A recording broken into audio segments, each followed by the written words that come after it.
Bonjour à tous, bienvenue dans Actu 5, votre journal express sur Congo Réveil. Je suis Jérôme Nitou et voici les infos essentielles du lundi 4 août 2025.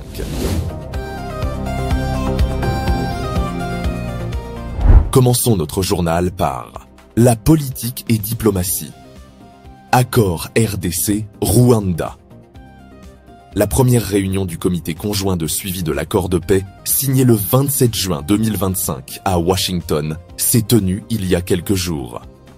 L'Union africaine, le Qatar et les États-Unis y ont participé. L'objectif, superviser le retrait des troupes rwandaises de l'Est congolais dans les 90 jours et la mise en place d'un mécanisme conjoint de sécurité dans les 30 jours. Malgré un démarrage lent, pas encore de retrait ou de coordination effective, les États parties affirment que le processus reste sur la bonne voie. Parlons de paix régionale, engagement de l'Union africaine.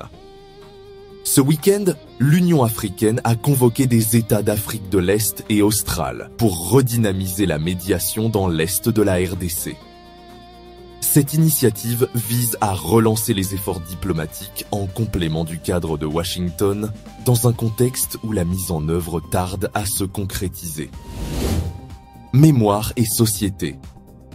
Journée du Génocauste. La République démocratique du Congo a commémoré ce week-end la journée nationale du Génocauste, en souvenir des violences prolongées liées à l'exploitation des ressources. Le président Félix Antoine Tshisekedi a appelé le Parlement à adopter une résolution reconnaissant officiellement ce traumatisme collectif. Désormais, la date du 2 août sera consacrée au souvenir de celles et ceux qui ont perdu la vie durant ce génocide. Sécurité intérieure, tensions et violence. Gemena, le gouverneur Mobonga a annoncé le déploiement de militaires sur chaque entrée de la ville pour renforcer la sécurité face à une criminalité croissante.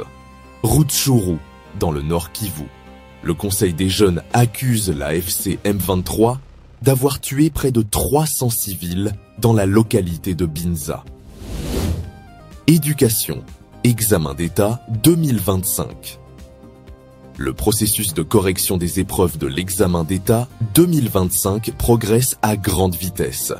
Plusieurs provinces ont déjà finalisé la correction, tandis que d'autres attendent encore leur tour.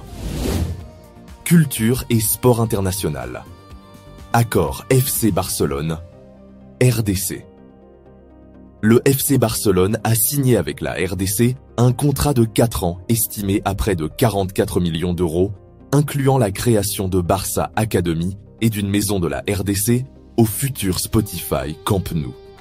Mais cet accord suscite de vives critiques au pays. Plusieurs Congolais dénoncent l'usage de fonds publics dans un contexte de pauvreté et d'insécurité, estimant que l'argent devrait prioritairement aller à l'eau, l'électricité ou la santé. À l'international, le gouvernement suédois, bailleur de la RDC, a aussi condamné ce choix, rappelant que son aide est destinée aux besoins essentiels. Pour conclure ce journal, je vous rappelle les grands sujets que nous avons abordés aujourd'hui. Diplomatie. L'accord de paix.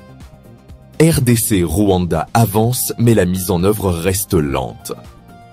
Sécurité. Tensions persistantes à Gemena et Rutshuru. Mémoire. Reconnaissance du Génocauste en débat national. Éducation. Exeta 2025 en cours de correction accélérée. Culture, sport.